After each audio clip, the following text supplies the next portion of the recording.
Hey, look, I just wanna bow. Told my niggas stand tall, cause we about to go and get it out. Nigga, I just wanna bow.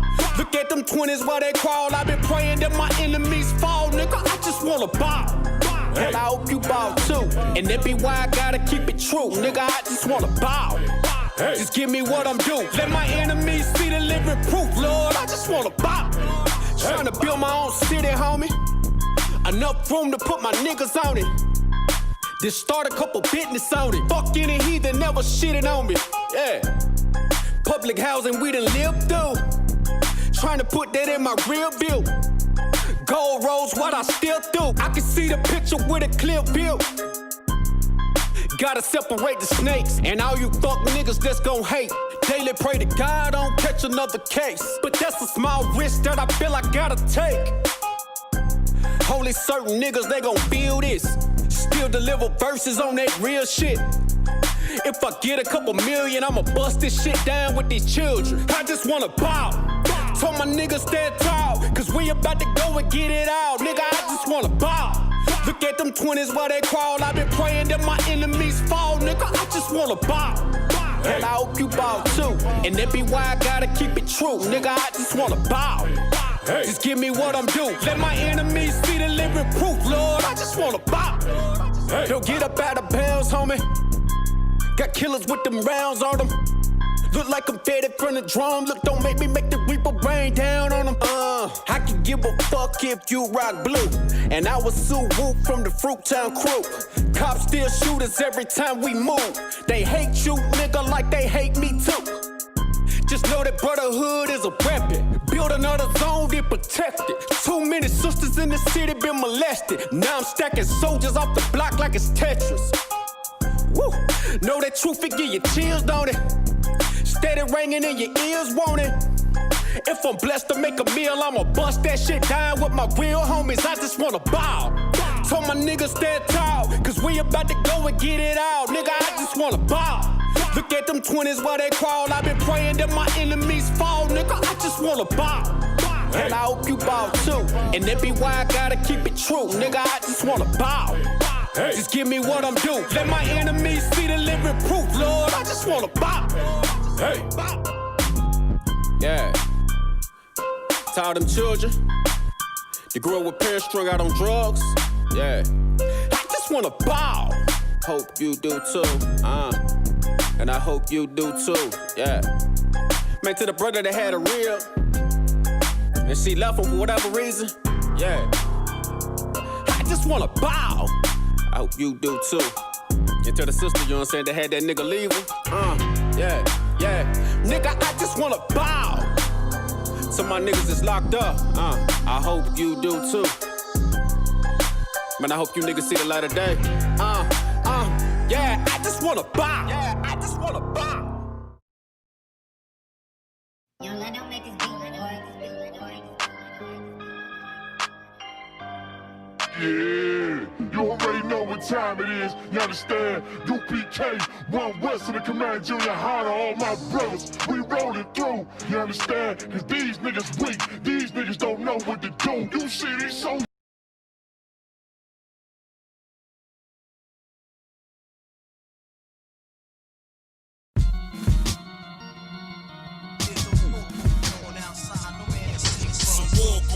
Outside, you in the crib, but the boy outside, I get it on outside. From the dust to the dawn outside, so in the morning outside, I'm catching wreck when they drawing outside. Cause it's a war outside, my sword drawn outside. This Excalibur, your bladder be all outside. Cause it's a war outside, I get it on outside. You in the crib, but the boy outside, I get it on outside. And that's a definite, cannonball wrecking shit, excellent. Rhyme Barack and bombing like the president. I remain strong, King Kong with the prevalence. I show you exactly what we do, that's how I represent. Hardcore, heaven sent, chain on, hella bent. Throwing all black when they spot me like the leopard print. Oh, I got the braids in, shades on, made men. Cause we put in work to stop the earth until it caves in. Walk strong, talk heavy, hold my own. You rock solid when we bout to leave the sword and stone. Nigga, we warriors, hardcore, tracking the pride. And let the Hebrew speak, nigga, general eyes. And we talking super heavy, nigga, that's the surprise. With all scripture, street talk, word to Captain the Kai. Nigga, we blazing, ripping the mic with all facts, doing the knowledge to the max. Till we spring forward and they falling like it's autumn, nigga. Talking to all them niggas born in the mud. If you ain't feeling this, your cord unplugged, and that's real. Oh, I get it, cat tie, war, they not of our kind. I get the order, then it's handle kind, not the one kind. Without a doubt in my mind, I'm finna stop and recline. Anybody that come against us, they should probably resign. Cause it's a war going on outside, no man is safe from. I hear these niggas throwing shots, but can they take some? Christ says, sell out your garments to get a sword now. I'ma go and sell off these polos to get a 4 pound. Damn sure ain't started the war, but I'ma end it. Cause the spiritual war could turn carnal any minute. I remember riding back in the days, window was tinted. But Salaki, I'm done with that carnal shit, I repented. And they bomb-proof the booth every time I'm about to go in it. You ain't know this shit, I live for this truth and I'ma defend it. And I get my second wind just as soon these niggas get winded. It's a war going on outside, I'm jumping in it. It's a war going on outside, you in the crib, but the ball outside, I get it on outside. From the dust to the dawn outside, so in the morning outside, I'm catching wreck when they drawn outside. Cause it's a war outside, my sword drawn outside. This Excalibur, you better be all outside. Cause it's a war outside, I get it on outside. You in the crib, but the ball outside, I get it on outside. Nobody's safe, it's a war out here. If you pussy in the streets, you a whore out here. See me all suited up in my fallout gear. 762, flip your fucking car out here. No burner, I still break your jaw out here. No fear, if you scared, get a motherfucking pit. Or sit up in the church, you a motherfucking bitch. I give you in the verse what I give you in a clip. It's 32 rounds of fire, it never quit. A lot of fuckery going down, so what's the purpose? Sick of hanging around these clowns, get out the circus. If you cross that line, then you get lit up. The worst is all black hearses, tinted with black curtains. Docs on site with medics and mad nurses. Leave us out your verses. You don't want that kind of war, ready for that bullshit. Kinda like a matador. Get this kind of focus, you gon' need some Adderall. Something just to lock you in behind them padded walls. They say I got some screws loose, and that's true too. Don't let me let them wolves through like it's a full moon. It's like I transform the booth to a war room. Come up with a strategy, maximizing your casualties. Courage of King David, battling like the Maccabees. Find out who you think that nigga, walk to him casually. Then proceed to bar his life away rapidly. Take a knee for your majesty, take it they hate it savagely. I try leaving rap alone, but I guess that this had to be. Keep you grounded like gravity, in the ville, but it's amity. Horror, I seen calamity, scar you up for my family. Mumble rappers be mad at me, fuck them up in they faculty. They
Shalom Israel.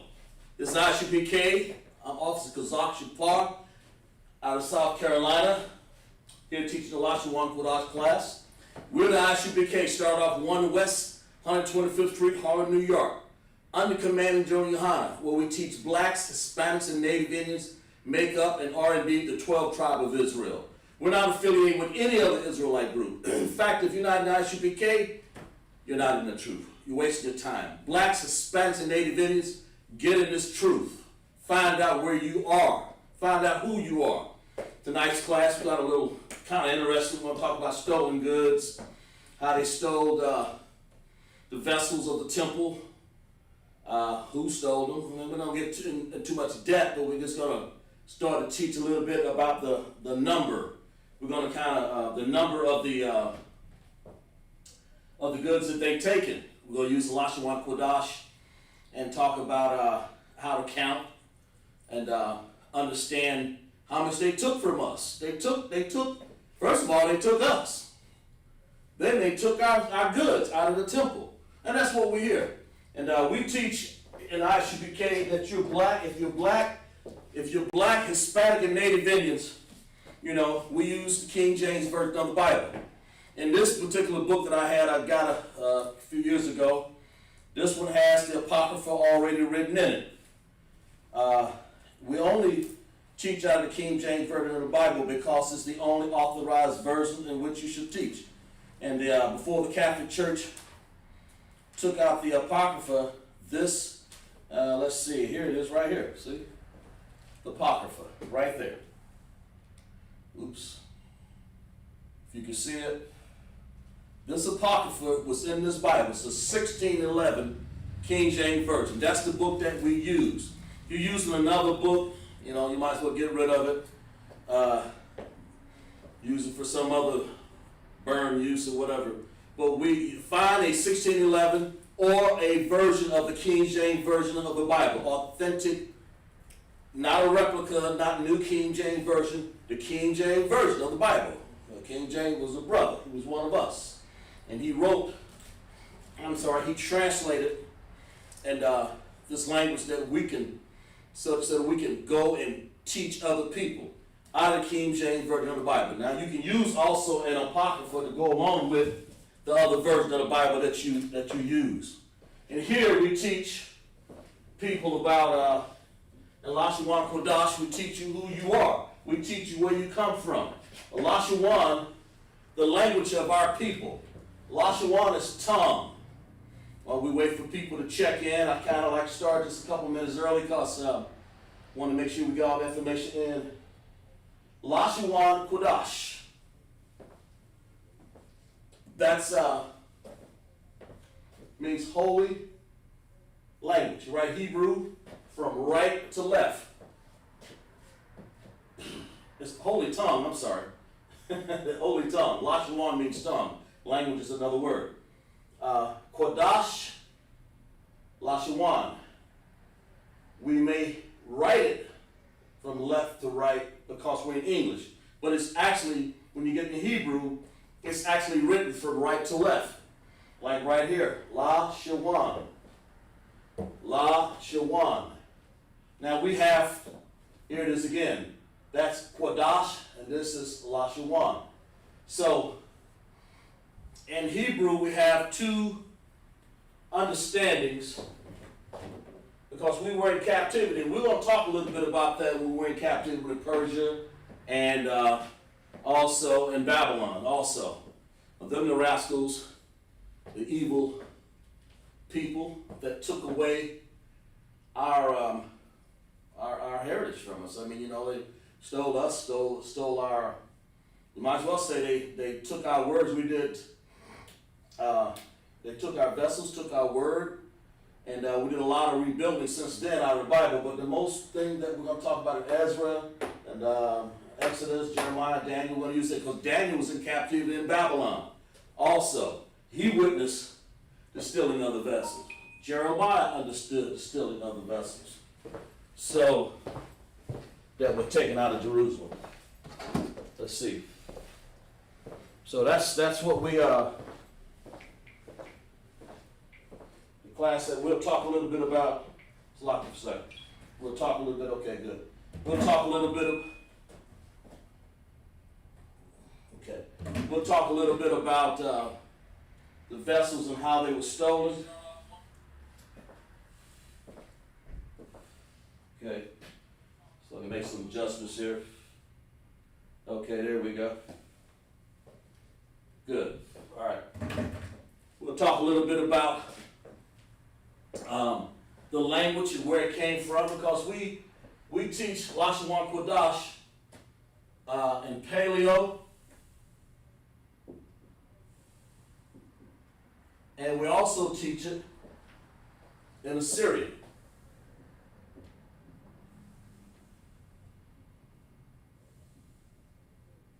Paleo and Assyrian.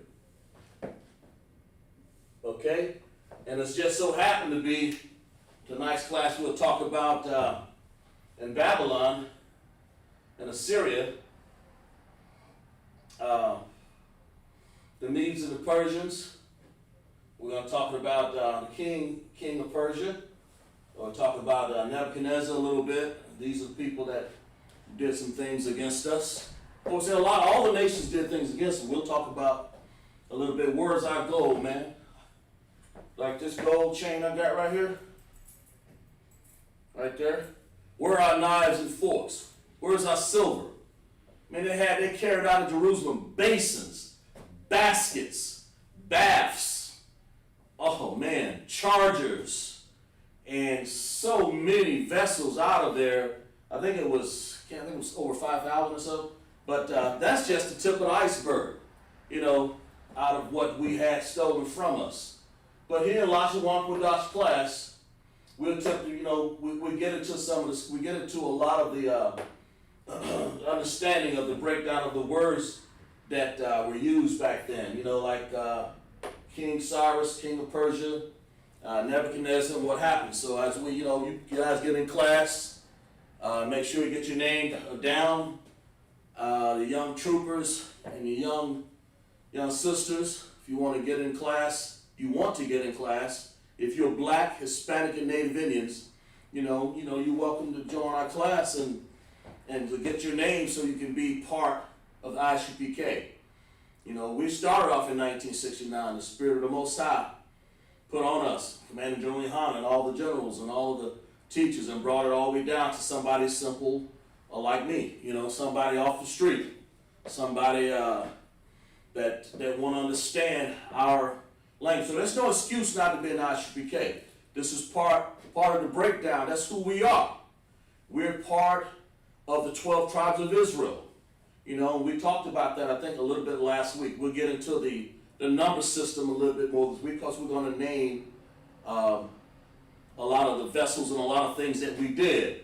A lot of we're going to break it down how much money they stole from us. But this class is mostly entitled Stolen Goods. Stolen goods, stolen vessels, where they come from, how all this stuff come about, But like I said, LASHAWAN QADASAH is important to know that we were in captivity. And our language has been altered some in Assyria. A lot. But Paleo is still intact. So I like to keep up with the Paleo and the Assyrian. The ISUPK taught us to keep up with both of these. Right here, what you see right here, this word right here is written in Assyrian. That language we had in captivity while we were under King Cyrus, under King Nebuchadnezzar. The Syrians, all of those people, they took our characters, which is this. You can see this. QADASAH. And made it their characters. This QADASAH. They took this Q, Qua, and they made it look like that. But the sound's the same. Now you find those, let me finish. They took this D and made it look like that D. Still sounds the same, da. They took this W looking thing right here, and it's actually a shop. Okay, a shop. And they look like that. But in actuality, it's really the holy language, or the holy tongue. QADASH, holy tongue. So we call it LASHAWAN QADASAH. And you'll find also that the fake Yiddish Jews over there now, I was looking in I'm always studying about them. They took, got some people checking in the class and more people checking in. They took our language, our tongue, and they made it sound Yiddish. Why? Because they really can't speak LASHAWAN, Ba, Ga, Da, Hawa, Zaka, Taya, Kalamana, Sa, Akata, Zakwara, Shapa. They can't say that. And then it comes from right here. What you see in red right here, that's our language. That's us. I kind of got it down over here to use it as reference sometime. Let's see who's checking in class.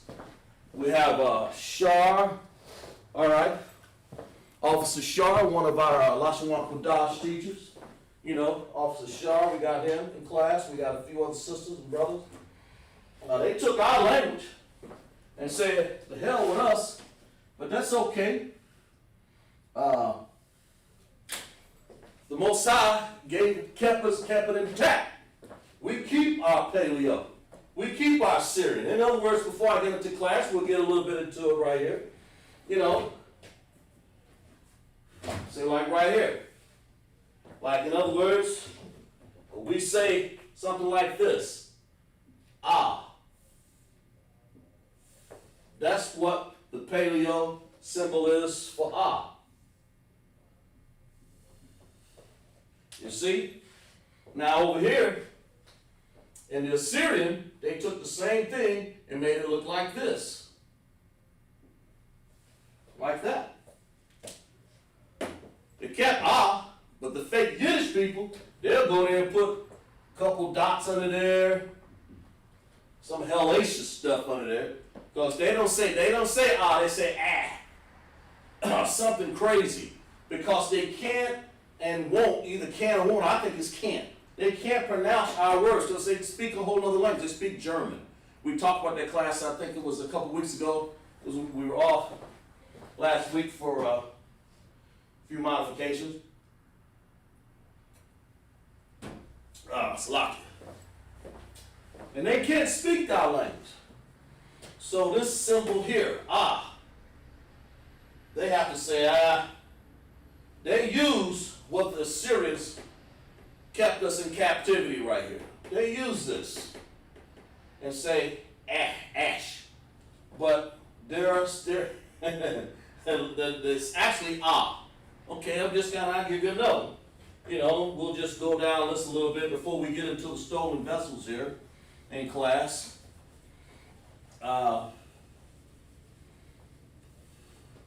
They use we'll just go down the line here because we don't want people to get too confused. Ba is another one. They used, we'll break it down like this. The paleo looks like that. Sort of like that. Okay? The Syrian on that will look like this. And they also, well, I'll get into that in a second here. I just want to do until we get going and break down class a little further. I just want to go over the characters. These are the characters. So you call them alphabet, but we're going to break down a little bit of class before we get into the stolen vessels that King Cyrus and Nebuchadnezzar took from our temple. We're just going to go over, so people just join the class. We want to go over the symbols.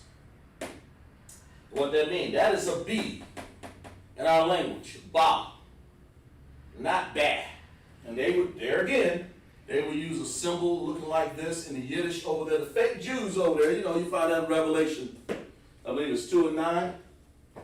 You know, let's go there. Let's go there real quick. Let's go to Revelation 2 and 9. Let's find out let's just go there with me. Walk with me for a second. Let's go there what these fake people are using stuff like this. Let's just go there.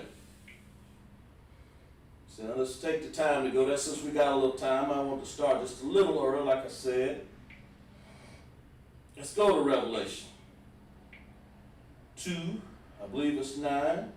There it is, right here. Well, let's go to 8. The angel of Revelation 2 and 9. We're talking about how the fake Jews got over there and started taking over our language. They took it over years before the 1948 Balfour Declaration of the Yiddish people getting over there and changing it. But way back in King Cyrus, they changed it to look like this. Nebuchadnezzar, they changed it to look like this, what the Syrians did. That's who they are. They're thieves. Then the white people, which are Esau, he came and doctored it up some more until, we don't hardly know our language. If it wasn't for Commander General Yohana teaching us in the ISUPK, we wouldn't even know who we are. We wouldn't even know who we are. Let's check it out before I get here. Let's see What else we have in class here? Sharabana, all right. Sharab's a consistent student. Very good, sis.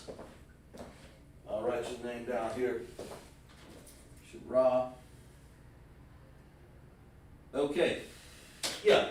And like I was saying, when they use these dots, stuff like that, this is their way of saying, oh, okay, this is how it sounds. Well, let's go to the angel of the Lord with Revelation 2 and 9. 2 and 8. An angel of the church in Smyrna write these things first and last, which was dead and is alive. I know thy works and tribulation and the poverty.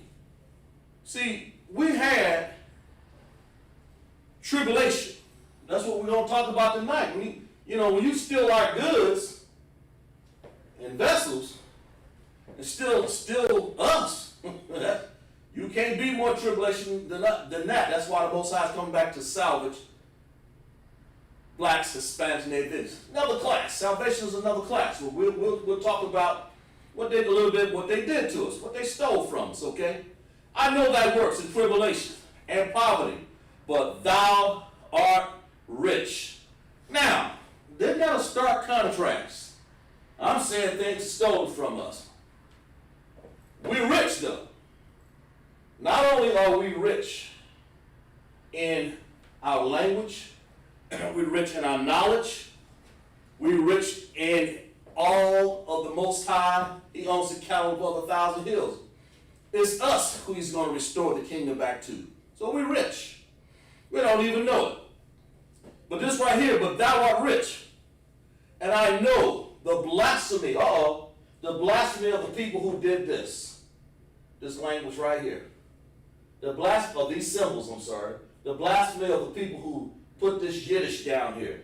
Them are white people. Them are Esau.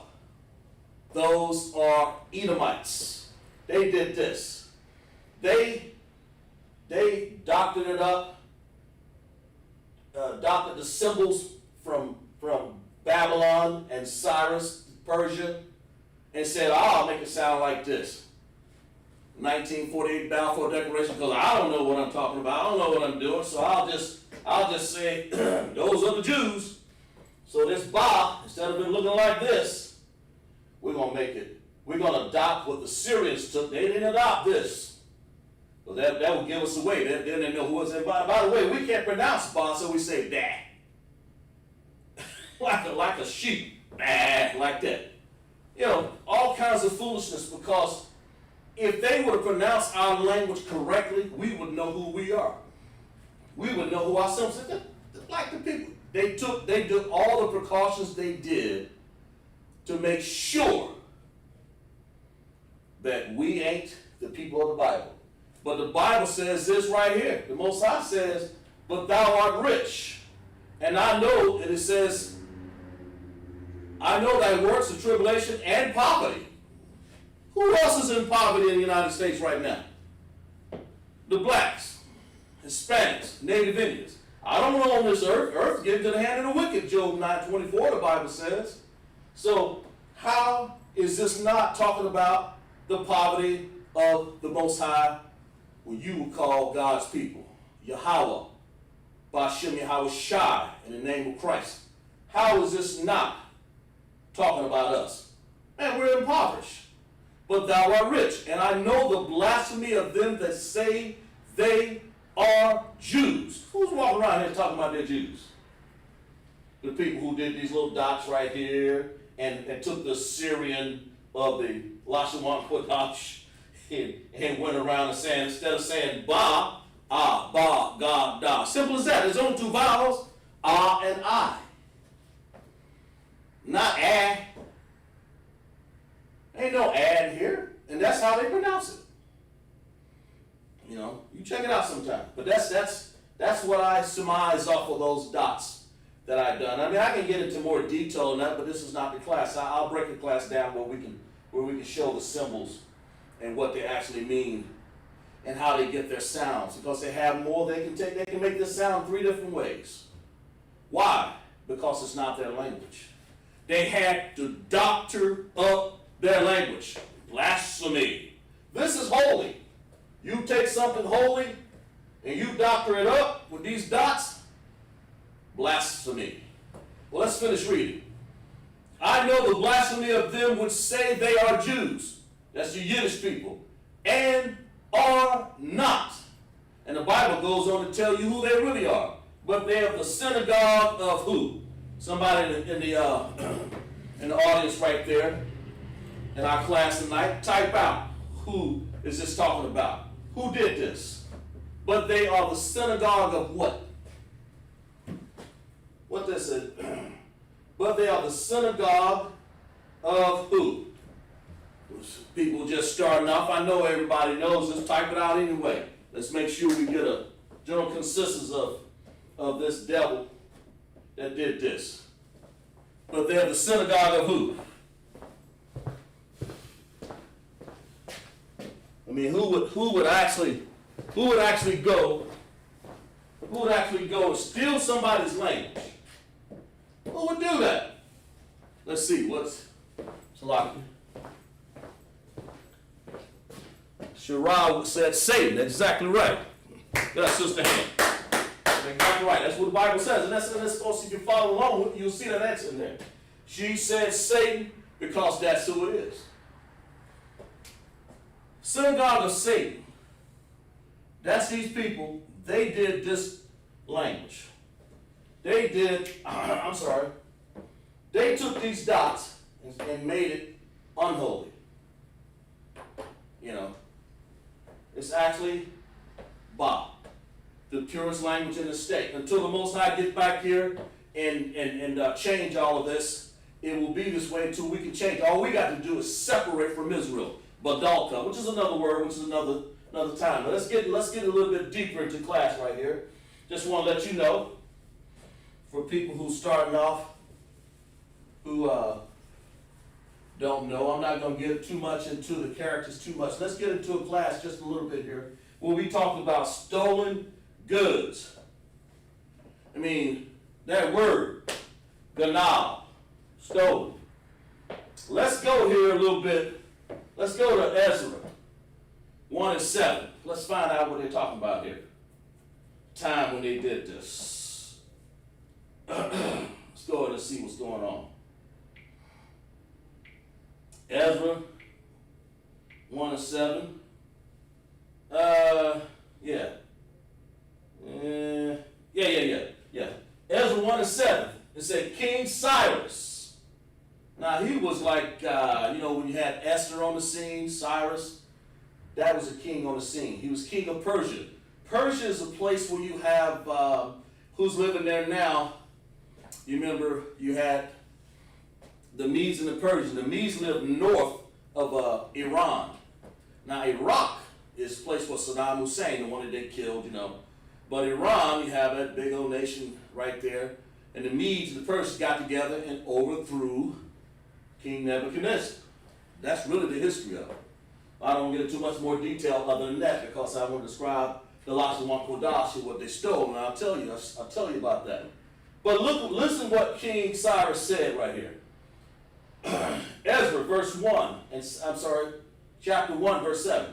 Also Cyrus the king brought forth the vessels of the house of the Lord, or of our Lord, which Nebuchadnezzar had brought forth out of Jerusalem. Now, Nebuchadnezzar brought these vessels out of Jerusalem. But since King Cyrus, king of Persia, since he took them out, he said brought forth right here. That word, brought. He brought them. But they don't say right here what he should have been saying when he said that brought forth. He really stole them. That's stolen vessel. That word is ganab. In Assyrian, it would be ga-nab. In Paleo, that word stolen would look like this. Like this. Ga-nab. And of course we have, there we go. And of course we have connectors, so it's ga and nab. So we have a connector that is brought like this. We have ga by itself, it looks like that. That U is a symbol. We call it a connector that stands alone by itself. It's independent. Now you want to make a dependent connector. You want to join things together so the word can be pronounced correctly. So we have God right here. That little sideways 7, or looking sideways L. And then we have Nab. Na, which is this right here. Na. In well, yeah, we'll put it in Paleo. In Paleo, it looks like that. That's what Na looks like. In Assyrian, that Na will look like this. Because it doesn't fall at the end of a sentence, it'll look like that. Or end of a word. We have Palak, Lord and Christ. Palak, oppress. All right. Very good. Palak, oppress. I'll put your name down, class.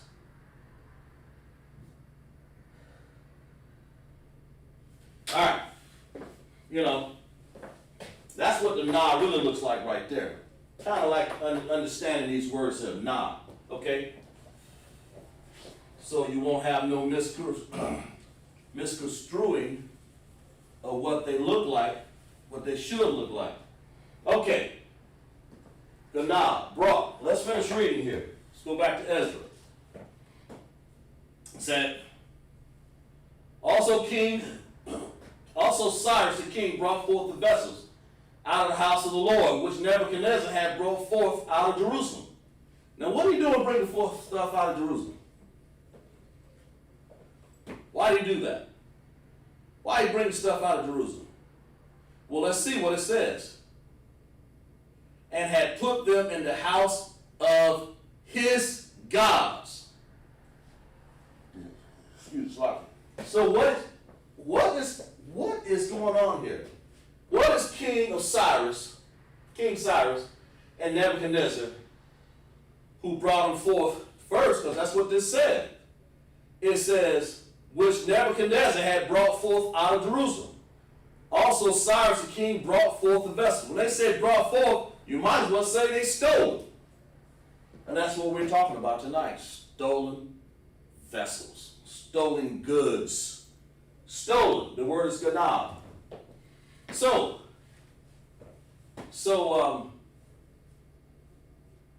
let's go and read. Okay, let's go to verse 1. Verse 3, 1 and 3. Let's read this. Ezra 1 and 3. Who is there among you? Now he's talking to us. Who is there among you of all his people? His people. Because he knows this ain't his people doing it. He's talking about us, the children of Israel. He's trying to say, if I got this straight here, his God be with him. His God. Our God. That's what he's trying to say. Because he has us in captivity. And let him go to Jerusalem. And because he wanted to build a house, he is God, blah, blah, blah. Now he know that he ain't got no business doing this, but this is what he's talking about. And of course you can go on further and read it. And it says right here, verse 8, 1 and 8. Let's skip down to 8. Even those did Cyrus king of Persia bring forth by the hand of Midrath, the treasurer, and numbered them into Sheshbazzar, the prince of Judah. See, now King Cyrus said, man, look, we got so much stuff here, we got so much stolen goods here, let's number this stuff. Man, he brought forth, what is it again? Brought forth by the hand of Mithredath, the treasurer. He brought his, listen, he got a treasurer going around here, Mithredath. So come on here, man, let's type this in, let's find out. But just like a stolen, just like somebody who steals something, right? Stolen, talking about they brought it forth. I just wrote the word down there so you can see what it's saying in Ezra 1 and 7. Talking about they brought it forth. They stole it. Stolen goods. That word, like I said, to reiterate, ganab. Ganab. Here's the word again. They stole it. Ganab. That's Assyrian. And here is Paleo. Ganab with the connectors and all of that. Talking about they brought it forth like they owned it. But Nebuchadnezzar knew both. He knew better. So let's go back to, he knew the difference between us and them. He knew these were our vessels. He says back in 3, who is there among you of all his people? He's asking a question. He's asking, who is that? Who among y'all? Because he know he's talking to the children of Israel, okay? His God be with him. Let him go up to Jerusalem, okay? They talk about building a house. He's letting us do that in Ezra. You talk about Jeremiah talking about bringing the things homeless. Matter of fact, let's get to that. Jeremiah, before we get into the things that were stolen, let's get back and see what Jeremiah has to say about this particular incident. I think this is what it is. Jeremiah, Ezekiel, Daniel, what did I say, 27? 27 and 21. Let's get into that one right here. Okay, yeah, here it is right here. It says, yea, thus saith the Lord of hosts, the Most High Yahweh, the power of Israel, we call it the God of Israel, concerning the vessels that remain in the house of the Lord, and in the house of the king of Judah and Jerusalem. They shall be carried. Look, check this out. Let's back up. Let's back up to verse 20. Well, Jeremiah, he's saying this right here. 27 and 20. Let's back this up a second. Which Nebuchadnezzar, king of Babylon, see, took not. Now these are the things that he didn't take. When he carried away captive Jeconiah, the son of Jehoiakim, king of Judah. Now Jehoiakim was not, and I repeat, was not an authentic king. And I'll show you that in a second here. Jehoiakim, king of Judah, Jerusalem to Babylon, and the nobles of Judah. Let's find out who the Judah. I mean, since we're on that, let's see. Let's find out a little bit here. I remember reading a little bit about that. Jehoiakim. I knew that rascal is, so I can get into this a little bit.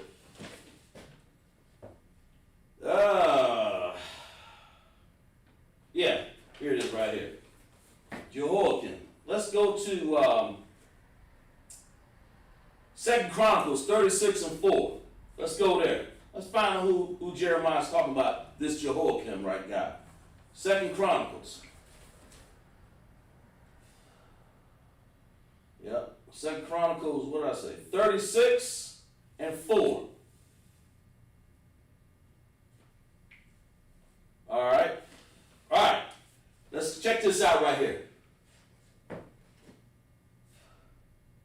And the king of Egypt put him down, Jerusalem, condemned the land in the 100 talents of silver and talents of gold. And check this out. Pay close attention. 2 Corinthians 36 and 4. Let's find out who this is.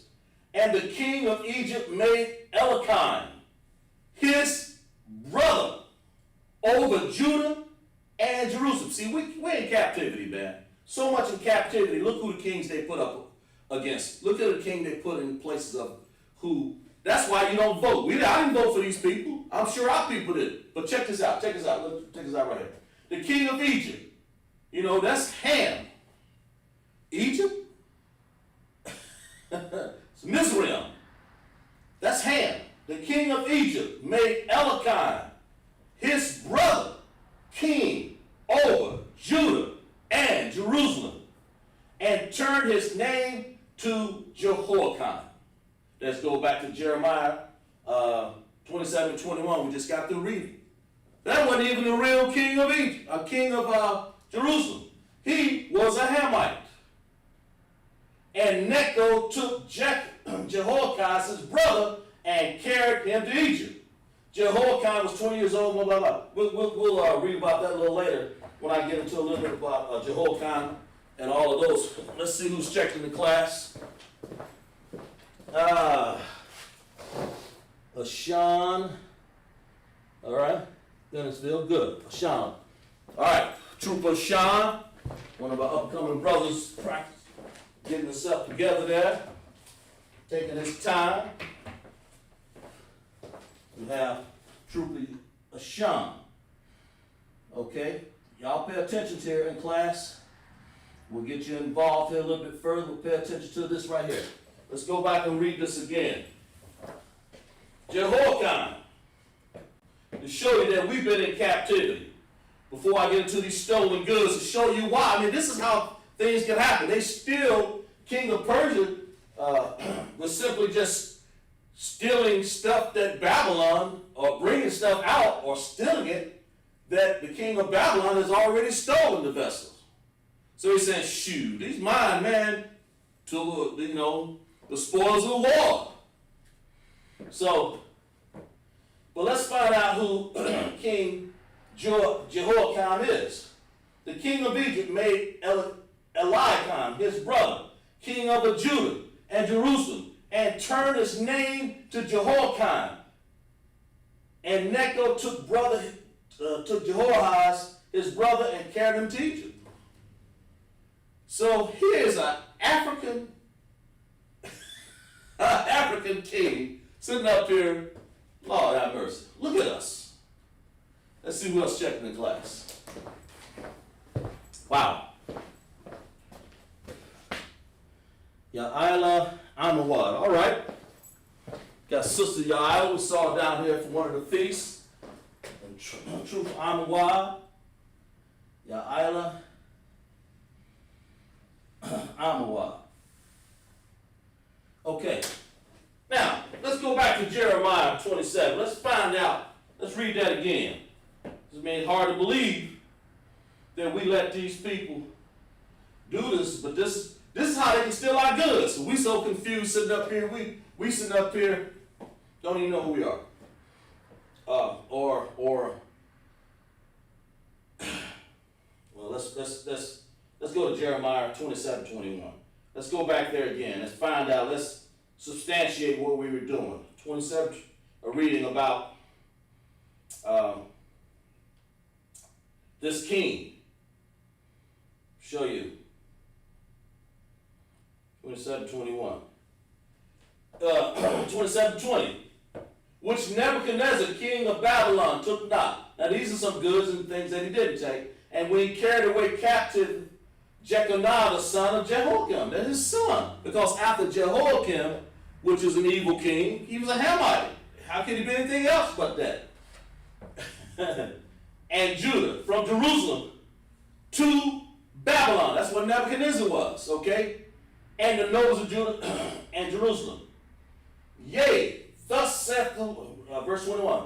Yea, thus saith the Lord of hosts, the God of Israel, concerning the vessels that remain, right here, in the house of Israel. Concerning the vessels that remain in the house of Israel. And in the house of the king of Judah. Man, we got people over us in captivity. King Cyrus, King Nebuchadnezzar. Then he overthrew King Nebuchadnezzar when Daniel was in there in the lion's den. You guys remember that story? Now you got King Cyrus, okay? He done took over the goods the stolen goods that were brought forth or stolen, ganab, that word, out of Babylon and took them to Persia, okay? And that's you got all kinds of people over us stealing stuff from us. Let's read about let's read about let's see, Daniel 5:3. Let's see what he has to say about it. Let's see, Old Testament. Yeah. Let's see what Daniel 5:3 got to say about it. Okay. Check this out. Daniel 5:3. And they brought forth the golden vessels that were taken out of the temple of the house of Yahweh, which was at where? Jerusalem. And the king and the princess and his wives and his concubines, they desecrated them by drinking out of it. These are vessels. Stolen. Okay? Stolen goods brought forth. That's what Daniel says. So we got three texts here that, three actually, that talks about stolen goods, and they all relate to the same thing. So somebody has taken our goods. You know. Now, King Nebuchadnezzar, let's go back to King Cyrus. Let's go back to that rascal. That rotten rascal. Let's go back to Ezra. Let's see what he's talking about. Ezra 1. That rotten rascal.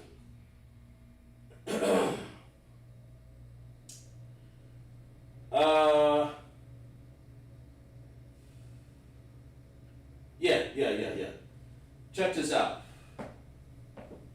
And Cyrus, verse 7, we'll read it again. And Cyrus the king brought forth the vessels. He stole. I will say he brought forth. I say stolen vessels, stolen goods, out of the house of the Lord, which Nebuchadnezzar, the king before him, who we took over, had brought forth out of Jerusalem, and put them in the house of his gods. Now, his gods ain't our gods. He put them, matter of fact, they drank out of them, having all kind of fornication, got ham and who knows what they got over there. Pig snout, pig feet, chitlins, they got all that stuff. You know, that's where we get it from, eating that garbage. The blacks, Hispanics, and Native Indians, we don't got no business eating this stuff. And then anyway, I won't get off subject. But check this out. These kings stole our goods. And there are more. We can get into the Edomites that stole because they simply just followed suit. We're in captivity. We're spoiled. We got our goods. But then they say, let's see here. Let's lock a second. Yeah, kings of all the kings of earth have charged me to build. Check this out. Let's read verse 2. Thus says Cyrus, king of Persia, this rotten rascal, the Lord God of heaven hath given me all the kingdoms of the earth, and hath charged me to build him a house in Jerusalem, which is Jerusalem. Okay, check this out. Now he's calling on the Lord, okay? Who is there among you? His God be with him. And like I talk, if the Lord God gave him something, why is he saying his God be with them? See? Which is in Judah, and build the house of the Lord, which is God. Say he is God, which is Jerusalem. See, his acknowledgement of building, stolen all these vessels, if he really knew, Exodus 21:16.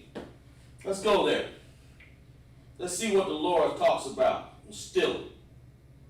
Because we're stolen. He got us in captivity. And he's talking about God gave him something. Check this out. Exodus 21:16.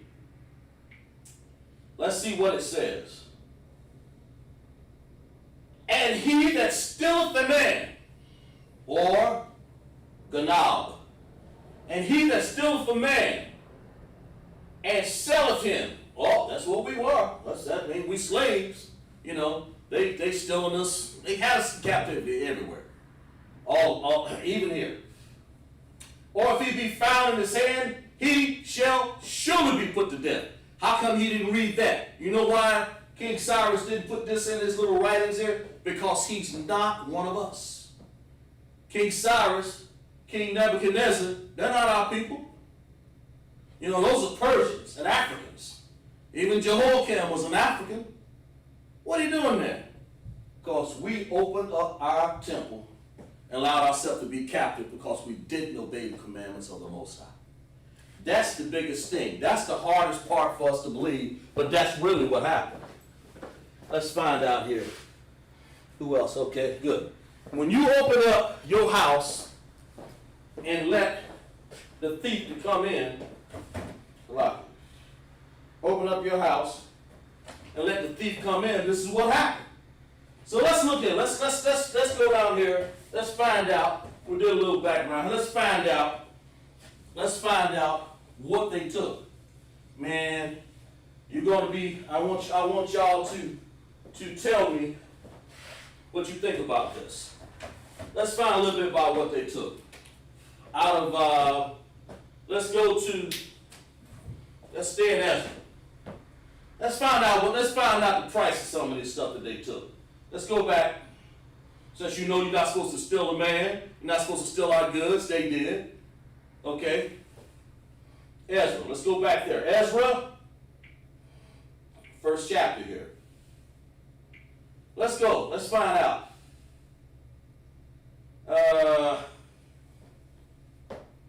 Okay.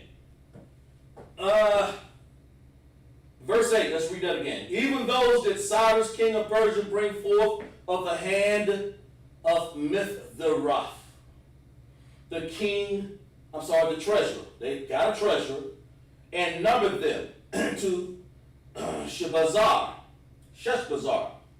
They numbered them unto Sheshbazzar, the prince of Judah. They done took our kings out of the way. So get out of the way. Move out of the way here. We're going to put this king over here, this king over here. By the way, we got your vessels. We drinking out of them. Stolen goods, you know. Wake up, people. We need to get our stolen goods back. Well, let's keep reading this story. Let's keep reading it here. And the number, verse 9. And this is the number of them. This is the number they did. This is what they did. What did I say? 30 charges. I want the women or the men to tell me what is a charger.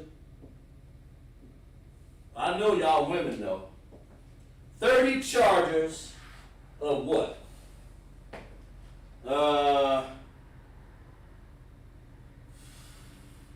30 charges of gold. Oh man. I want y'all to type in there, tell me what a charger is. 30 charges of gold. Get some room here. 30 charges of gold. Now let's see. LASHAWAN QADASAH class. So we're gonna get while y'all get tell me what a charger is. Type it in. Type your women and men. This is for you guys. Tell me what a charger is. This word right here. That word. Now I know y'all think about it. Think about it, especially women. You know, you got your plates, your silverware, your knives. What's a charger? Tell me what that is. Okay? 30 charges of gold. All right? And let's see.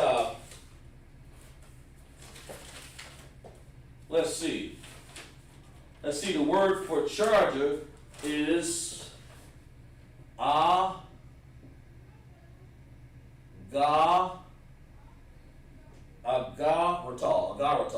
Yeah, that's the word. Okay, and we'll get it down here. Agaratal. That's the word. Okay, and of course, gold. This will be a good one right here. Zahab. It's a good word to know. And of course, 30 is shalashim. You know, now we're talking our counting here.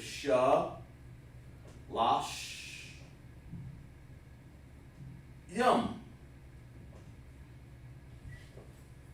30 charges of silver, of gold. Tell me in the chat. I want y'all to tell me. Y'all wake up, audience. Tell me, what's a charger? They took, this is what the account says that they took out of. And I'm sure this is just what he wrote. There's more, I'm sure. Because when Jeremiah said the things that remain in the temple, there's still more out there. So I'll give you guys a few more seconds here.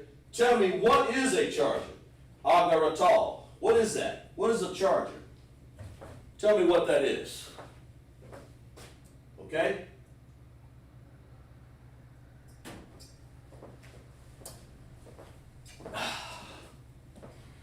Okay? You know, when John the Baptist, I give you a hint, John the Baptist was involved with the charger. I ain't talking about a car, you know. What's a charger? I know you women know. know y'all know. Sister Yala and Shara. Yeah, I know y'all know. Balak. I believe that's, I'm not sure, yeah. Y'all sisters, whoever that is. What's the charger? You know, before I give it away here. Well, that's 30 of them. And I'll give you the price of what they are in today's standards. To give you an idea, because I'm sure, just give you an idea. A charger, got 10 more seconds here. What is a charger? You know, when John the Baptist had his head on one, it was cut off. You know, cut off. And one of the stories in the Bible said, one of the women said, we want to have, who was that king? Was it Agrippa? Can't remember. Let's see. Wanted to marry his sister or something like that. A charger. Jewelry. Ya'ala said jewelry. Okay. Yeah, you can sell that. Let me see. That's right, Sister Y'all. Here's one right here. That's a charger. And ironically, I looked it up. That's a charger. John the Baptist's head was on something like that. Only in their time, if you look at the thickness of this, I measured about 1/4 of an inch thick. And I saw in the writings, it said a charger was about 14, it says a platter plate. Yeah, Adrian, yeah, platter plate. So Yala and Adrian, y'all are right. It's a plate. It's jewelry, you're right. It's a plate. That's all it really is. It's a plate. That's exactly right, sis. That's right, sisters. Give a sister a hand. That's exactly right. It's a plate. It's a platter, the ones I just picked up. And that platter, oh my. Let me see. Let's see, 30 charges of silver. It's a plate, it's a platter. Today's price, if 30 of them, and this is just one instance. 30 of them things, I did some calculations on this. Do you got any idea? I want you guys to type in the chat how much you think 30 chargers of gold plates will be worth. I don't want to give it to you right away. Let me, yeah. Y'all sisters and brothers in there, tell me, I'll give you guys a chance. What do you think 30 chargers or plates will be worth of value in today's price? I'll give you guys a chance to look at it. Okay? 30 chargers or plates. What do you think the value would be? What do you think the value of 30 chargers of gold would be? What's your guess? I'll give you guys a second because I want you guys to participate so you can understand. Adrian, Shalom, Charles, good. Okay, Joe, yeah, good. I want you guys to really understand what they took from us, these stolen goods. Ganab. This Zahab is gold. Of course, while you're doing it, I want you guys to tell me what the value of 30, let me give you a picture. And Officer Natazah, our camp leader, he bought this. It looks like that. How much do you think 30 of these are? 30 of these right now. Stolen goods. What do you think 30 of these cost? In today's standard price. 30 of them. And that's just 30. There ain't no telling how many they done missed. Give you an idea. Okay? Of course, gold, Zahab, it looks like this. Zahaba. Did I write that in Syria? Yeah, I wrote it in Syria. I write it in Syria because this is the language we're talking about right now in Paleo. But give me an idea. 30 chargers in gold. Somebody wrote, higher than that, Adrian. Higher than that, sis. Let's go a little bit higher than that, sis. Get an A for effort. However, it's higher than that. I'll give y'all a few more seconds here. 30 charges. What do you think that costs? What do you think that is in today's price? You know, just what do you think? If you think Adrian's right, she said $500. What do you think is? What do you think? I think it's more, but what do you think? I'm a wild guess. He says 300,000. Let's see. Let's see. I'm a wild. You're very close. You close, brothers. As a matter of fact, it's worth 390. I'll round it off. 395,000. I calculated it. If it was a 1/4 inch thick and they're 14 inches round, like that. That's just one account. One account. 30 charges of gold. So it's like a third. 395,000. Okay. That's just 30 charges. Now you wait till I get finished with all these calculations. Because you know, gold, so like gold weighs 12, let's see, 12, you know what a pound is, the gold weight. $15,000 a pound. So anyway, that's that. Okay, now let's get 1,000. Let's get into something here. Very good, I'll get it. That brother hand. $395,000 of plates. Who buys 395,000 chargers and put them in their house? Israel had them because they were real gold. Now that's just one account. Now we're going to keep going further. We got more than that to say about this. That's 30 chargers. I want y'all to wake up and tell me this. This is something here. We're talking about gold, silver that they took from us in Jerusalem. Okay? And took it away to their land. Let's look at this one. I'll go out of order here a little bit. And let's go. Y'all ladies, they had 1,929 knives. I'm giving you the lightweight stuff here because I don't want to blow you away, okay? This is 1925 knives of silver. In today's price, these are knives, forks. What else they have? Let's see.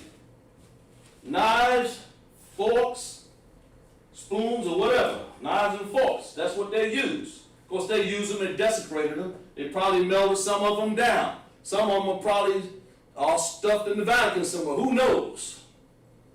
1929. So if you were to go out and buy 1,929 knives of silver, and silver, that word is kasap. Kasap. Kasap. In Hebrew, of course. And it's kasap, just like that. Kasap. And of course it has an ending vowel, an ending connector there. An ending character. So we use that P, kasap, because it's ending. It'll look like that. Okay, silver. And of course, knives, that word is makah. How much you think this will cost? How much you think that'll cost? If you women would go out and buy for your husbands, and men, how much would you approve for the budget? 1,900. Say, look, we're gonna have a big party, but we need almost 2,000 knives. You know, and we ain't talking about plastic. We're talking about silver. What would you pay for that? What would you pay? What would you think that value would be nowadays? Shara. Wild guess that Shara said 250 million. Not quite that big, Shara. Not quite that big. But you, 1929, these just knives, you know, they're a little smaller, because you know about a knife, you know, and you know, size of that maybe. Come down with your numbers a little bit. 1929. God, give you about 15 more seconds here. See if you can come up with it. Not quite that much. We just give you an idea. Give you an idea of, it's like 42 pounds. And silver, $655 pounds for silver. I'm kind of giving you the answer away because I figured it all out.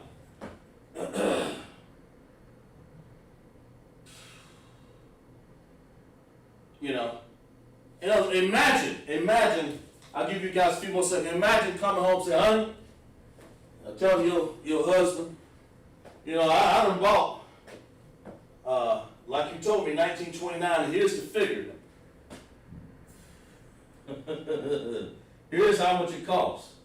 We give you an idea, we got to just give you an idea to show you what they stole, what Cyrus, with the account of Ezra and Jeremiah, and even Daniel, of the stolen goods, the stolen vessel. How much this stuff worth? I mean, this is not even all of it, because some of it still remain. Anyway,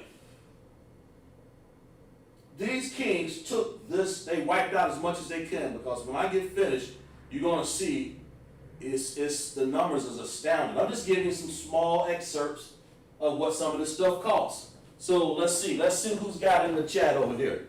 Let's find out. Adrian said 250,000. Some of 2 million, 250. That's a lot. Big difference. Okay, let me tell you. Not quite. It is actually $27,000, 608. What I calculated. If you would use a standard, if I melted it down. Let's see. If I use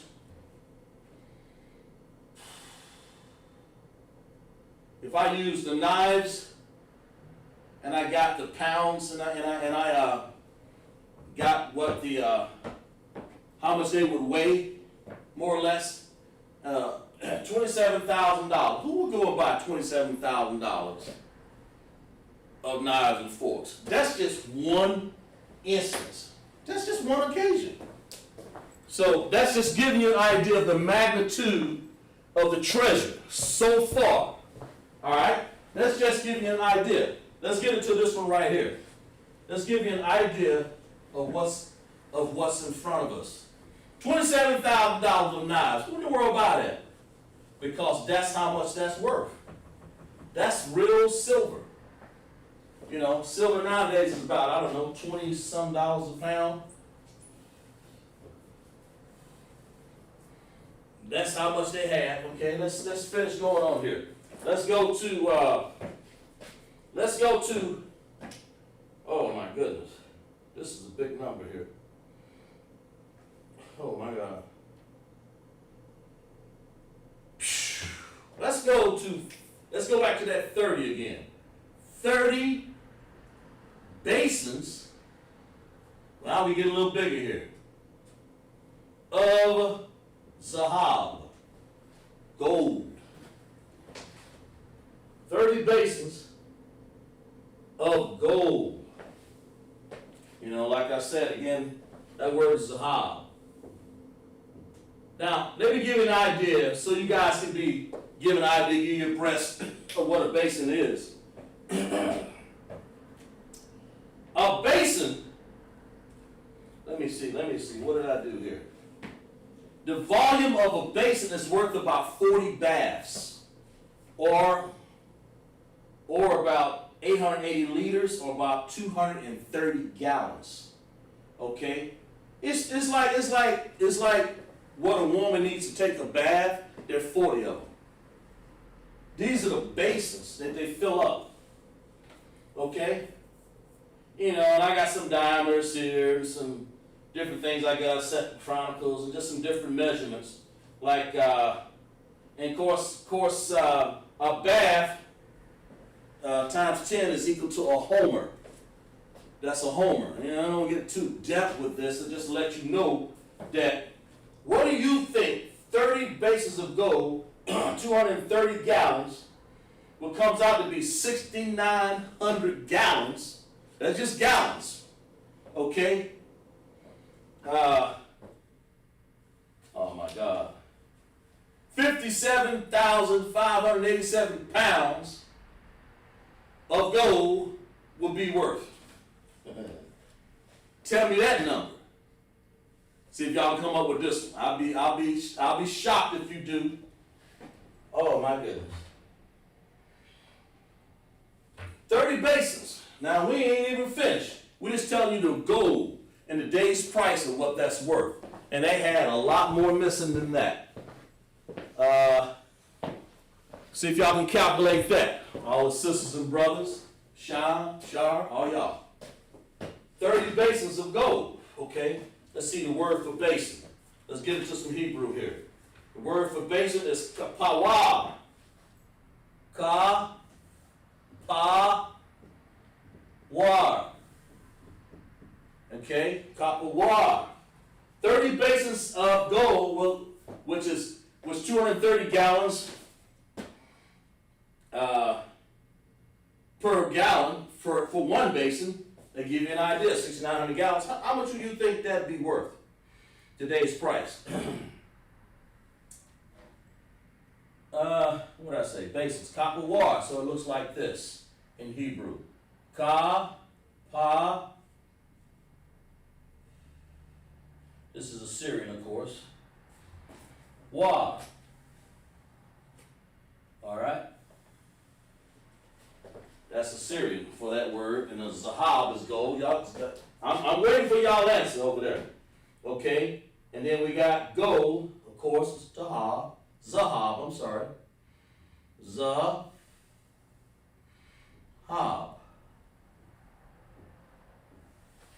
Okay. This is usually Assyrian, which is befitting because that's the Syrian, and Babylon, of course. You know, Assyrian, you know, where Daniel was captive, and of course, later on, Esther in Persia, she was captive there. And I'm pretty sure they witnessed a lot of this. They saw this brought in or whatever. They knew that this taken from our temple, you know. Daniel saw that the king Nebuchadnezzar was drinking out of their vessels. That's why I think the Bible says it's mene, tekel, upharsin. That means his time is up. And found waiting in the balance, you know. Then King Persia stepped right on in there and took these goods. But these are our goods. This is Israel goods, stolen goods that they've taken here. 30 bases of gold. How much do you think that's worth? Let's see what they got in the chat over here. Let's see what my brothers and sisters got in the chat right here. Adrian say 54,000. Let me see here. Now more than that, Adrian. Let me give you an idea of what we're talking about here.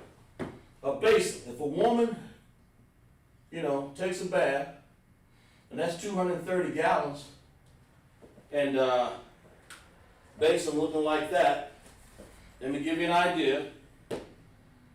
And there's 30 of these basins.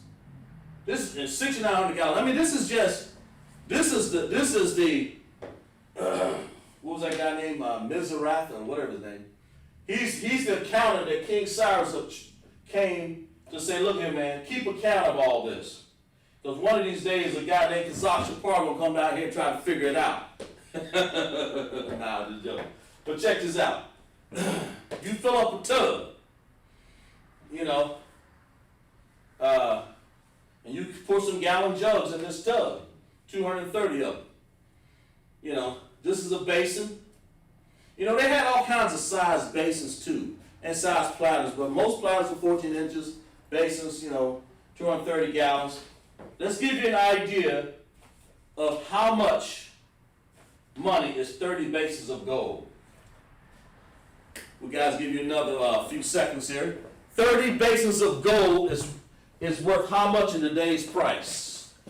Shara said 90,000. Adrian said 54,000. Let's give you a little bit more. I'll give you an idea. It's higher. Because if you fill this up with gold, and there's 30 of them, oh my. Let's give you an idea. And of course, the word for 30,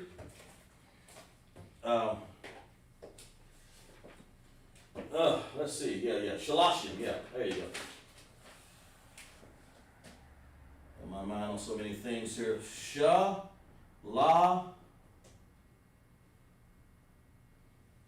spell that right? Shalashim, yeah. Shalashim. And remember, 30, you have to put shalash is 30, but when you put yam on the end, it's pluralizing it from 10, from Ashariam, which is 20, then of course you keep putting yam on it, and you keep making it plural, plural, plural. We give you guys another 10, 15 seconds before I give it away here. We're talking about 30 basins of gold. This is no small number, I'll tell you that. Adrian said, you get a little better, Adrian. What did you say, 18 or 1.8? She said 1.8, okay. And of course, me being an engineer by retired profession, trying to be, I call myself calculating this stuff, and I hope I don't mislead nobody, but this is pretty much what it is. All right, I'll give it to you. Let me give you an idea of what this costs. If you take 30 basins of gold, an idea of what they got from us, it's an astounding number, 863,119,951. That's almost $1 billion just in a basin of gold. And that's just the tip of the iceberg. Why do I say that? Let's go back here and read. Let's find out why I said that. Let's go back and find out why I said it's the tip of the iceberg. Let's go to, what was I at? Let's go to Ezra, the account, where the stuff was taken. 30 basins of gold, silver basins, and the second sort 410, and other vessels 1,000. Oh my God! And all I said was $1 billion. He went back and said 30 basins of gold. There it is. You might as well say $1 billion. 863, 119, almost $1 billion. 863,119,851. Okay. And what did I say? 30 basins of gold, silver basins.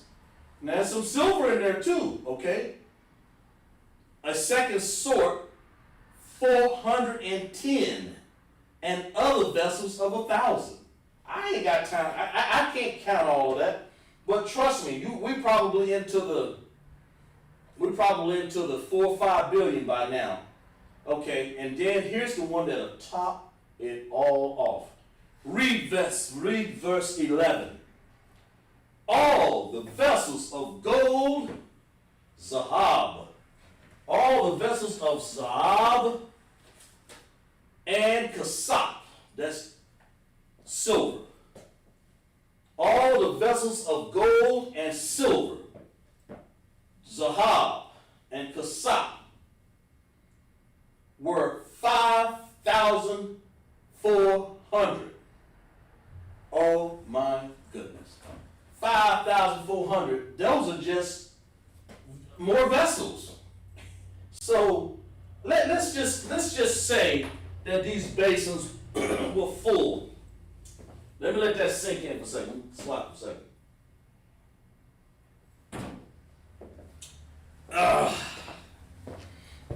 Let's let that sink in for 1 second here. Adrian, 1.3. Okay, good. One better. Good. You close when you said $1 million. But you got to realize That's 863,119,951. You know, put another number over there to the left, you have a billion. So this number right here, let me erase this for a second. Let me erase this. All sorts. I mean, this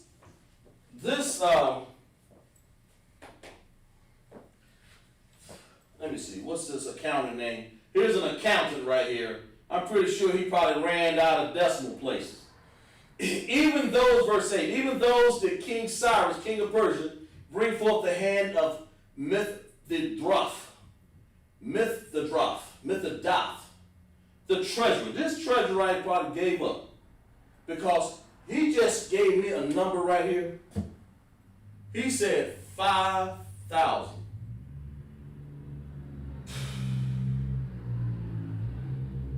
And 4. Oh my God. 5,004. 5,400. Oops, I got that wrong. Nope, got that wrong. 5,400, not 5,004.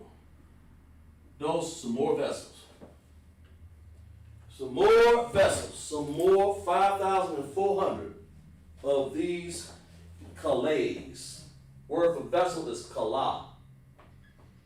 Sorry, kala.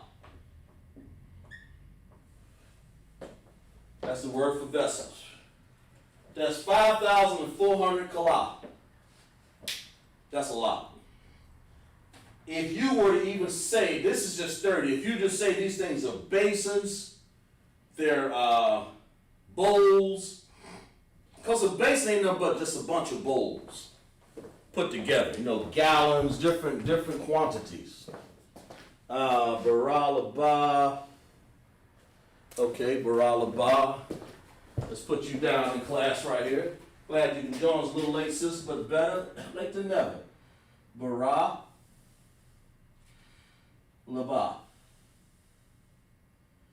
Okay. Now you're talking about 5,400. That's 5,000. We're going to say a lot. That's 1,000. Oops. A lot. But we got to say a lot yum. Right? And then we got to say the word for 5, so the kamash.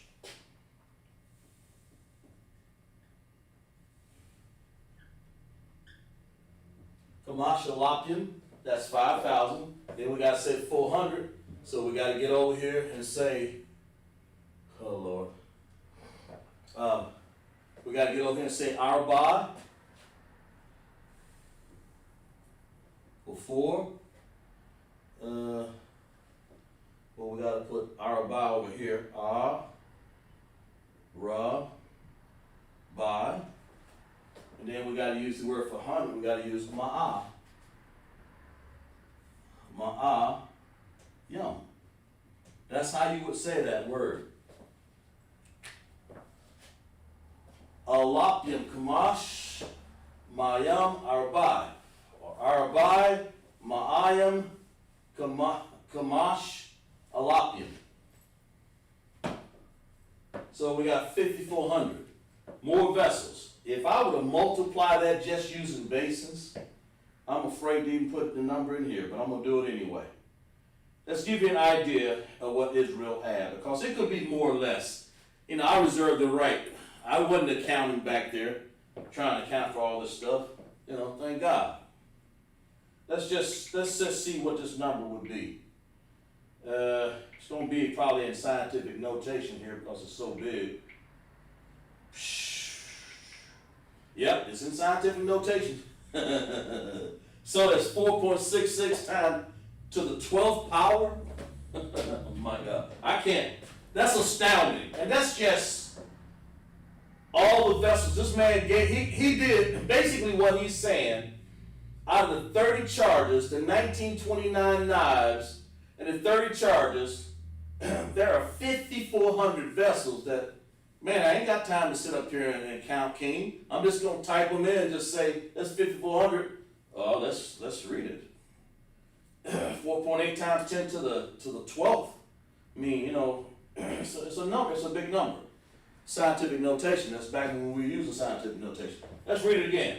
All the vessels of gold or zahab, that's what we use, that word right there, gold, and silver. What did I say silver was? Can't keep all this up. And silver, kasab, that's right. Gold and silver were 5,400. That's what he had. That means there's more. After he counted the charges, the knives, spoons, the plates, the basins, and he's saying, look, that's 5,400 more vessels in here. I can't count all this. He said he gave up. So he just said vessel, vessel, vessel, cup, cup, vessel, vessel. That's pretty much what he's saying. Here's some, like if you, if I were to, like this right here. So I'm an officer here, I can show you. That's a vessel. Stuff like that. You know, stuff like that. Put in tubs. You know, stuff like that. Things like that. Cups. You know, because there's so many things like this. This cup right there that we use in class. Okay? Which the Most High allows us. Okay? Alright? Things like that. The menorah. That's what he's saying. That's what he said. That's 5,400 of the stuff. I can't keep up with all this. There's so much I just can't keep up with it. And that's what they're saying that was taken. So that number is like, if I said to the 12th, it'd be like 4.6 to the 12th of what? That's, I multiply that number. That's like, I don't, it's hard for me to describe it. But if you take a billion and imagine 4.6 to the 12th power, it's supposed to be to the first power. But that's what this number would be. But they said to the 12th. 4.66 to the 12th. That's an astounding number. And that's why I said these kings stole, and even Esau in Rome, that stuff came all the way down from them, because by that statue, the head of those stealing powers, they took all these things, Cyrus, Babylon, Nebuchadnezzar, then Cyrus, and then they appointed their kings, their princes and kings, and their accountants, and they started watching over our stuff because it was stolen. But now, they stole it. And that's what happened when you steal stuff. Let's check the chat here. That's happened when you steal things from Israel. Salakia. Baralabah, Salakia. Okay. All right.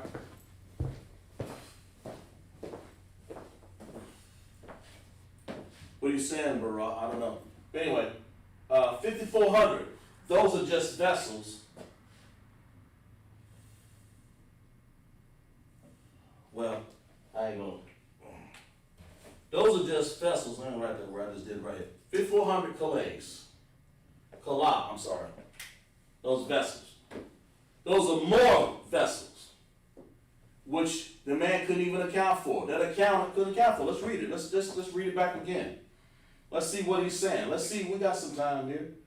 It says, even those did Cyrus, verse 8, king of Persia brought forth out of the hand of my Thirgraph, the treasurer, and numbered them in Sheshbazzar, the prince of Judah. See, his prince, they're signing their princes there, because they even gave Daniel another name, Belteshazzar.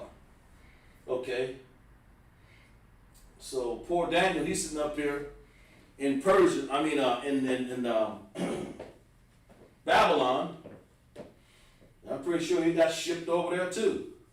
All of them giving their account. But these are the things that are stolen. Let's go back to Daniel again. Let's read what Daniel, because he was in a living account of these right here. You remember Daniel?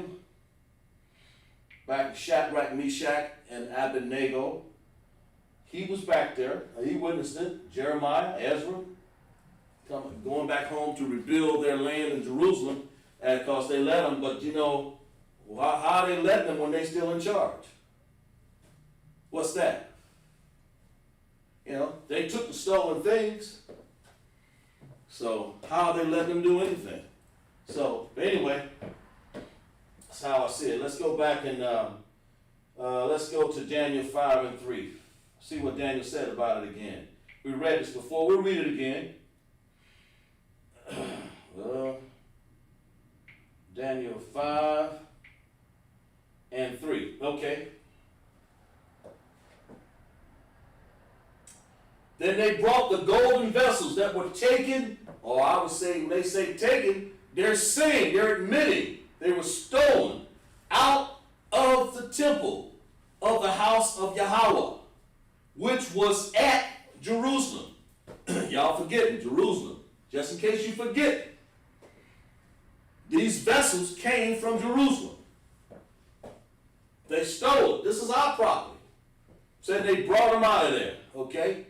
The golden vessels, Daniel's telling the truth about it. They were taken, stolen, not brought. The king talking about which were brought out of there. Why did he say they were taken? Because he's not one of us. But Daniel cleaned it up. Daniel 5:3 said, look here, let's read it again. They were brought, then they brought the golden vessels that were taken out of the temple. Oh man, it's a lot of nerve. Going in the temple of the Most High and taking things like this. This is solid, let's say this was solid zahab, or solid gold. That is a menorah. And that is something that we use in our temple or in our school. We had that in our temple. Of course, it's not real gold in here. Not at all. It's just a replica. It's what we use because the Most High commanded us to do so. But if that were to be gold, that's what Daniel's talking about. Then they brought the golden vessels that were taken out of the temple. We're reading in Daniel 5:3, out of the house of God, or Yahweh, which was at Jerusalem. Okay? It was at Jerusalem before. So Daniel gave the account, the accurate account, said, look, man, these things were stolen. Now let's go back to Ezra 1:7. He's talking about, let's read in contrast to what Ezra is saying. I mean, not Ezra, but what Ezra gives the account of what King Cyrus is trying to open up his mouth. Also Cyrus the king brought forth the vessels. Now he brought them forth. Daniel said, taken or stolen. This king talking about he brought them forth. Yeah, I guess he would say, being a heathen, I'm bringing them forth. So if he's supposed to be some man of God, which he wasn't, then why is he saying brought forth? The words are not the same. Stolen means ganab. Okay? That's what it means. Stolen. Brought forth the vessels out of the house of the Most High, which Nebuchadnezzar, now Daniel was in Nebuchadnezzar's days, had brought forth, he used that word, brought forth again, you might as well say stolen. Because that's what it was. Had stolen out, had brought forth or had stolen out of Jerusalem. That's where we resided. and had put them in the house of his gods. That's how you know this king ain't the authentic king of nothing. Jehoiakim is not the official king of nothing. He was an implant put there, a Hamite. Here is a man of Persia, king of Babylon, Nebuchadnezzar. What's that? Another Ham? However it adds up, these are not kings of Israel. Our priests and prophets of the Most High, Jeremiah and Ezra and Daniel, have told you, man, these things were stolen. These are our goods. These are our stolen goods. And I told you what the number is. This is 863 billion. That's just an idea. When you multiply that times the 5,400 vessels that were Calais that were actually there, I can't even come up with a proper number that fit in my calculator. It's got to go to scientific notation. Think about that. This is what they did against us. This is what they did. They took these vessels. First of all, they desecrated them. Now, what does that mean? They desecrated them. Let's look that word up. Let's go back, because Daniel 5:3 tells the story. Let's look up desecrate, and let's just see what it means. Let's go back. Let's go back to Daniel 5:3 first. Let's use the word from there. Let's go to Daniel, back again, 5:3. Show what they did to our stuff. Okay. They brought the golden vessels that were taken out of the temple of the house of God, which was at Jerusalem, the king, the prince, the wives, and the concubines, and drank in them. If they drank in them, I'm saying they desecrated them. They're not supposed to be doing that. Those are for the children of Israel. Somebody like Jeremiah, Daniel, and Ezekiel, if they did, we're the children of Israel. If it was meant for our service, no, they sitting around there taking a piece of ham, putting it in their mouth, drinking all over the cups, spitting on the floor or something. Ain't no telling. But you see, let's go back here to Daniel 5:1. Belshazzar. Now that's back in Babylon. We're back in Babylon now, because that's where King Nebuchadnezzar was, and King Cyrus took him over. So we'll talk about King Nebuchadnezzar. Belshazzar, the king, had made a great feast, because he took over. He's getting ready to be taken over. Belshazzar, the king, made a great feast to thousands of his lords, and drank wine before 1,000. Belshazzar, while he tasted the wine, commanded to bring the golden and silver vessels. And his father, Nebuchadnezzar, that's his father. See? Nebuchadnezzar, that's the one who brought or stole, and then later on Cyrus took it from him. This is all things by the design of the Most High. What was that? Which his father, in verse 2, Nebuchadnezzar had taken out of the temple, which was in Jerusalem, that the king and his princes, his wives and concubines might drink out of them. They brought forth the golden vessels and taken out of the temple, the house of God, Jerusalem, and the king, the princes, the wives, the concubines, and they drank in them. They drank wine, praised the gods of gold and silver, Zahab and Kalak, and of iron, of wood, and stone. Now these are their gods. Here it is again. Gods of wood and stone, their little crosses and their little ideas of later on where you're going to find out where all the religions were made from. From here. These are it, And then, of course, it talks about how he was taken over, and that's a whole other story. But these are the kings that took and stole our vessels. Nebuchadnezzar, and then Cyrus, and so on and so forth. And of course, you got all the way down the line where Esau came. He's down in the statue, going all the way down, and he took our stolen goods and vessels. And all told, 5,400 more vessels. All told, not more. All told, they were 5,400. This accountant just gave up and said, look here. Man, these kings, they stole so much from us. And we can't see that. We look at this like, oh, well, this is an astounding number of gold that we're going to get back in Israel. We're going to get this back. The Most High said this. We're going to get all this back. Let's find out. Let's go back here. I think Jeremiah talks about that. Let's see. I believe that's what it was. I think it was. It said, let's see. 21. Yeah. It is right here. Which, verse 27 and 20. Jeremiah. Which Nebuchadnezzar, king of Babylon, took not. Let's go back. Go back to 19. 27, 19. Jeremiah. For thus saith the Lord of hosts concerning the pillars and concerning the sea, concerning the bases, concerning the residue of the vessels that remain in the city. Okay? Which Nebuchadnezzar, king of Babylon, now he forgot, I don't know if he forgot or whatever, he took them not.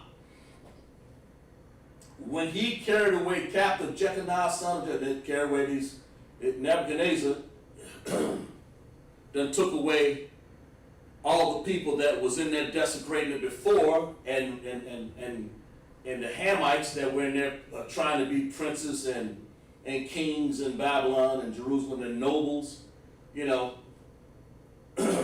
Yea, thus saith the Lord of hosts, verse 21, the God of Israel concerning the vessels that remain in the house of the Lord and in the house of the king of Judah and Jerusalem. They shall be carried to Babylon, and there shall be, and there, Salakia. Let's read here again. Verse 22, 27, 22. They shall be carried to Babylon, and there shall they be until the day that I visit them, saith the Lord. Then I will bring them up and restore them to this place. That's what Jeremiah said. Listen, the Lord Most High is going to restore this. All the stuff that was taken, Jeremiah said it.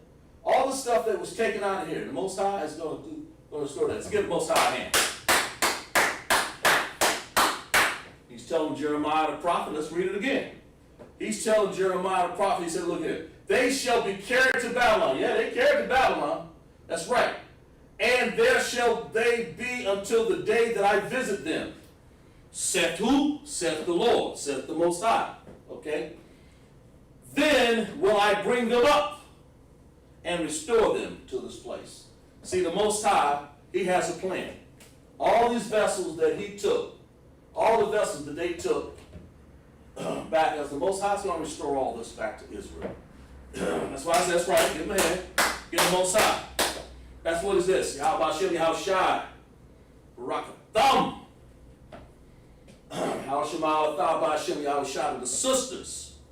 That's right, the Most High is going to restore this. Jeremiah 27, what did I say, 22, talks about that. See, these prophets, I'm pretty sure they looked back and sat there sort of confused. Man, they got a vessel to drink out of them. When they started eating that ham and started drinking their wine and started worshiping their gods and their orgies and stuff that they had there, we knew, Lord, what's going on here? Most High, what's going on here? But the Most High said, let's read it again. There they shall be carried to Babylon, and there shall they be until the day that I visit them, saith the Lord. The Lord's talking. And he says, then I will bring them up and restore them to this place. That means he's going to take all these vessels. They're probably, this is the count that counted for 5,400 of them. Man, I'm sure they're more than that. This is all that he could do. So, that's right, Adrian. Adrian, that's exactly right, sis. All the sisters and brothers in there, that should be something that you should be clapping about, that the Most High is going to restore. Because Ezra, Jeremiah, Daniel, and some more prophets in there, they witnessed this during their day, how they stole our goods. They stole our property. I'm saying to you, 5,400 of vessels in total was taken from Israel. Now, some were probably stuck in the Vatican, some were probably stuck all around the world. Well, wherever they are, the Most High said this. I'll read it again.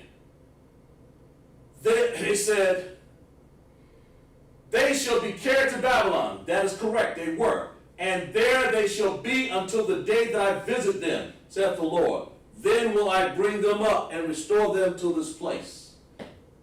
You know, if that has already happened and or not, the Most High is going to restore them again for us.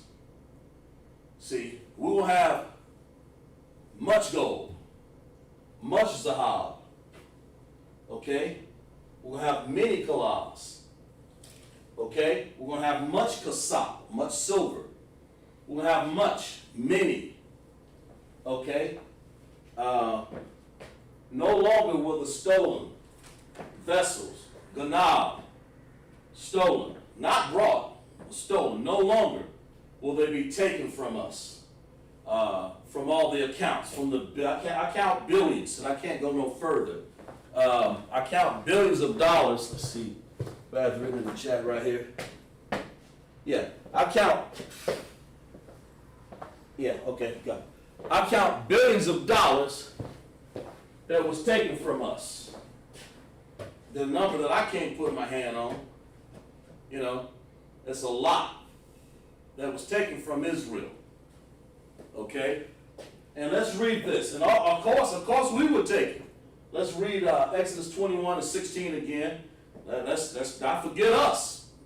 I mean, we're more valuable than the gold. Let's find out if these kings thought they were doing something. You know, Cyrus knew who the Most High was. He knew, saying that you worship their God because he is God. But yet he wanted to be his own person. You know, he got dealt with. Check this out. In Exodus 21,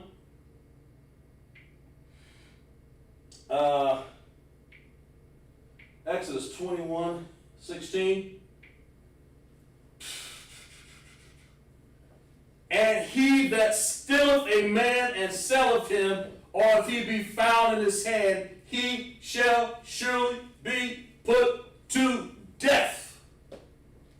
You know, got no business taking the children of Israel and selling them in slavery. Esau, King Cyrus, King Nebuchadnezzar, the Egyptian kings, Pharaoh. You ain't got no business taking us and putting us and tying our hands together and desecrating our temples. Well, you ain't got no business doing that.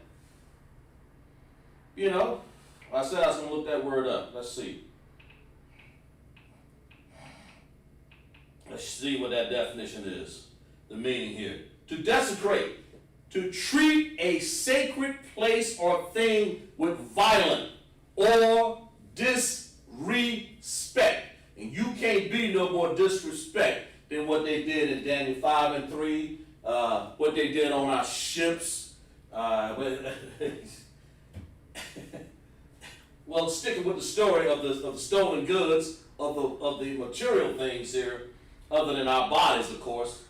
They desecrated our temple in Daniel 5 and 3. He talks about it, how they took these things. It's like,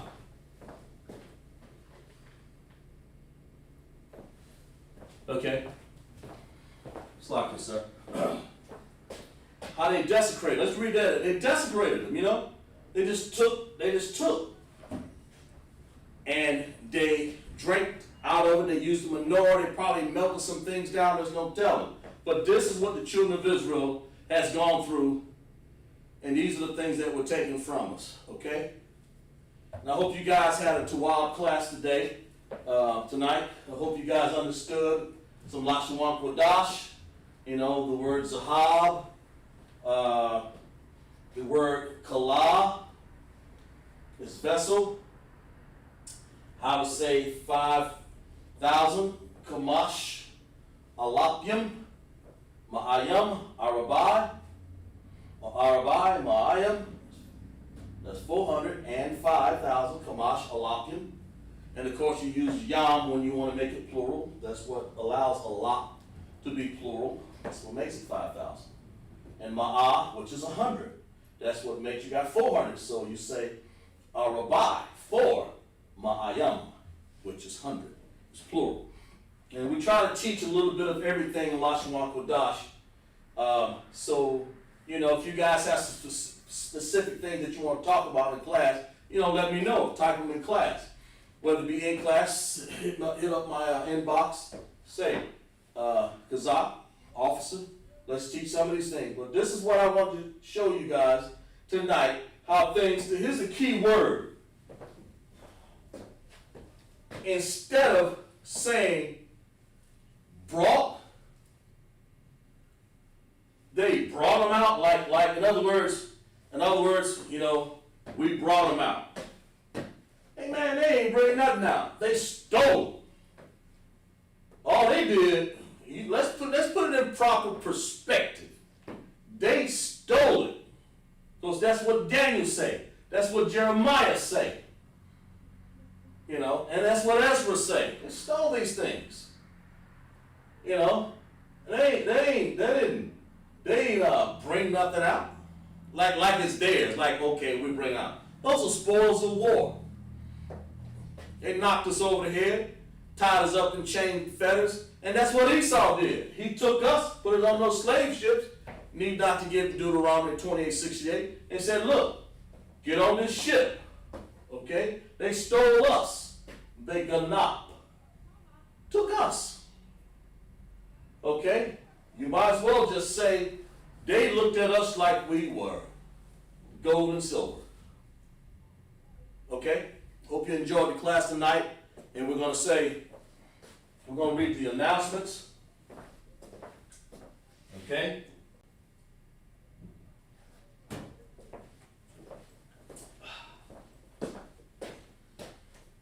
Next week, we may go, we went over the number system a little bit here. We may go a little bit more just to show you how to read from 1 through 10, because we read 1,000, 100 here. And of course, we'll go into a little bit more of the ending connectors of things here. We may get into another understanding of the Most High and how to break down. You can see these astounding numbers, how to break down. How we'll pull some of the words out of the accounts and actions that happen to us.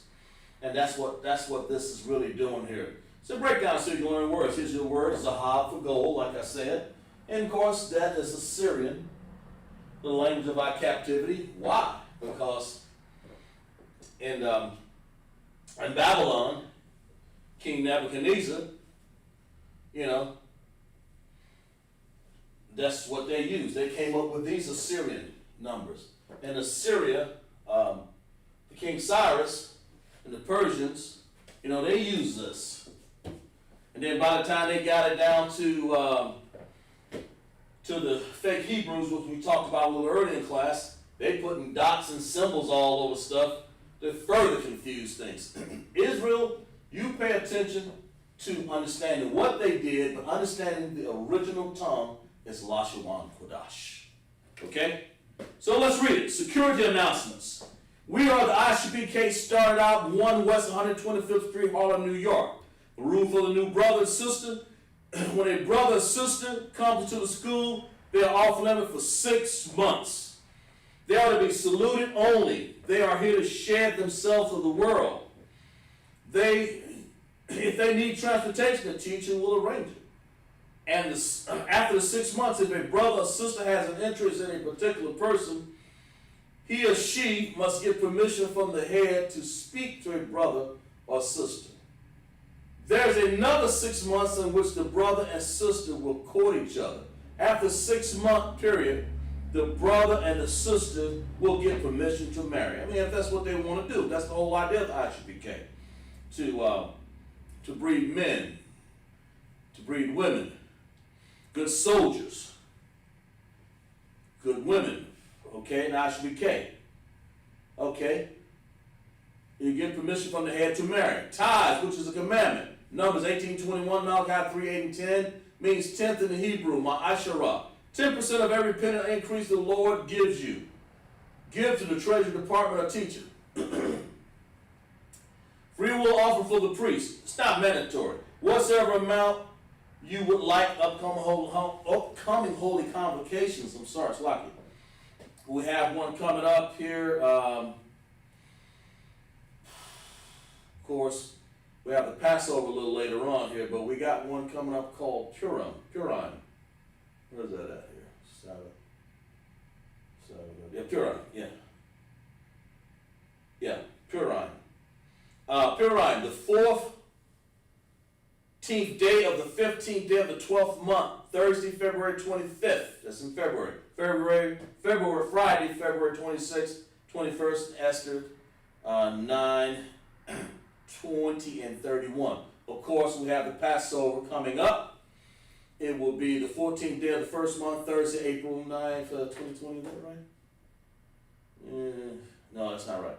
It's look through your look online. Look for the new Passover day. I don't have it in front of me right now. But Purim is the next day coming up, and of course, you have the Passover coming up real soon. Make sure you hook up with the camp leader, or talk to me on the inbox, or talk to another officer in class, and we'll get you that Passover date. I'll be sure to have it, or you can check in one of the classes upcoming here real soon here. They give you the exact date of that. But LASHAWAN QADASAH class, where we say Yahweh Hashem Yahweh Shai to all the brothers, Yahweh Shemar Athar Hashem Yahweh Shai to all of my sisters. For that we say Shalom.